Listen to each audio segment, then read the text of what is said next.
We are fast heading into the last 6 days of classes before final exams.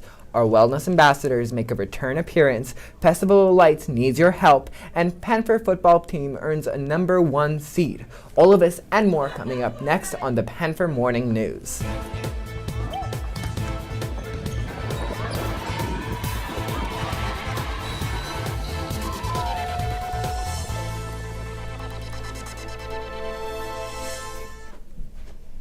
Good morning, St. Mary's. I'm Molly. And I'm Mark. And students from my middle school, the Berkeley School, are on campus today, so welcome to St. Mary's.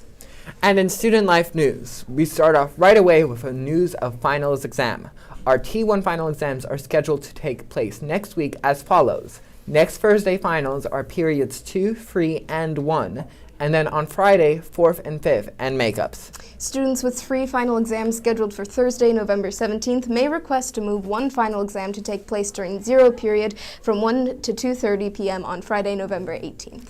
To do so, please complete a final exam change request form available from Dr. Triani in St. Joseph Hall across the attendance office. Completed forms must be returned by Thursday, November 10th at 3:30 p.m. And are you stressed out with finals? Let's head over to Studio B and our wellness ambassadors with some ideas to get ready for next week. Hey Panthers, it's Karis and Daphne from the Wellness Ambassadors team. Next week is finals, which means it's Wellness Week here at St. Mary's.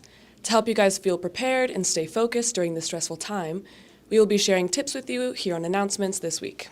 It may seem like you don't need to start thinking about finals now, but getting a head start on planning out how you're going to spend your time is very important.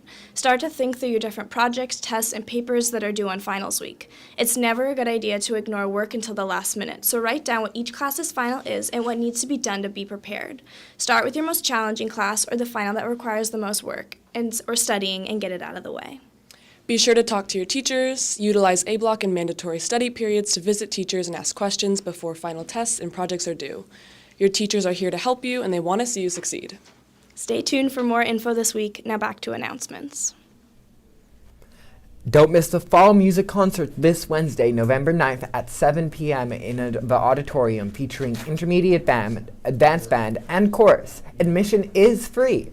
And in club news today at A-Block, the yearbook team has its weekly meeting in Shea 102. And also at the same time, the Panther production crew has its first meeting of the year. Let's head over to Studio B with our co-hosts Jacob and Tommy with more about this important group. Good morning, everyone. I'm Jacob. And Tommy. And we'll be hosting our first meeting of the Panther production crew today at A-Block in the conference room at the end of St. Joseph's Hall. If you are at all interested in creating segments for announcements or learning how to do so, be sure to stop by at the beginning of A-Block for just about 15 minutes. We'll be giving more details about the club as well as answering any questions you may have. Hope to see you there. Back to Studio A. And in counseling news, we welcome Stony Brook University from New York State to campus today. If you're signed up to meet with a college rep, please check SCORE 4 times. And now here's Taryn with your Panther Athletics. In JV football action, Marcus Hughes ran for 3 touchdowns, supported by 2 critical interceptions by Emiliano and Anthony, on the way to an 18-7 win over SPSV Friday night. The Panthers won the T-Cow crown and finished 7-1 in one of the season. Congratulations to a great season. Friday night was a battle of the unbeaten as St. Mary's traveled up to Vallejo to face the SPSV Bruins.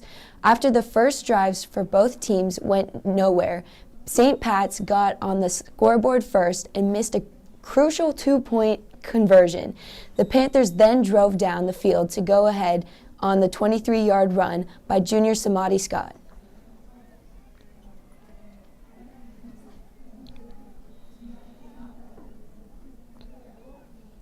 The Bruins were marching down the field until the interception by Malachi Young ended the drive and quickly stepped up this 81-yard touchdown pass from Finn Hartney to Logan Tanasaki.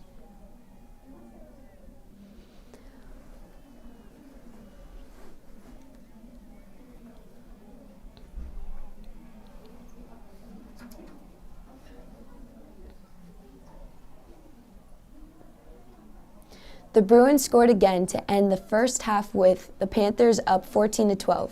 The second half got off to a roaring start on the kickoff return by Kyle Gorey for another Panther touchdown.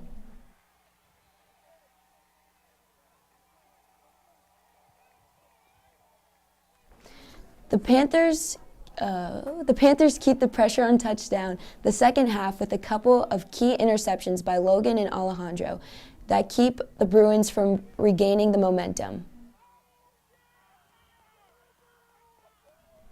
With the Panthers flying high, the scored one more time to cement the victory on this Kyle to Austin pass play for the final Panthers score. St. Mary's pulls off the win on the Bruins home field in front of a senior night crowd 28-20 to claim not only the T-Cow championship but their own unbeaten streak. After a long preseason and regular season schedule, the Panthers are 10-0. We will have all the playoff news and brackets for both football and volleyball on tomorrow's show. That's it for sports. Now back to Mark and Molly. Thanks, Darren. Unfortunately, we do not have any birthdays today, but we do have one additional visit to Studio B with a representative from CCAT with our very own Maya Edlinger. Hey Panthers, the holiday season is coming up and CCAT will be having our annual Festival of Lights. The Festival of Lights is a celebration of holiday traditions during the winter season in the different cultures and parts of the world. There will be food and beautiful light decorations. So if you're interested in sharing your culture during the holiday season, please join us tomorrow at A Block in Frady's 323 Riccardi's room to start planning. Thanks. And it's Global Bowls today over in the Shea Cafe.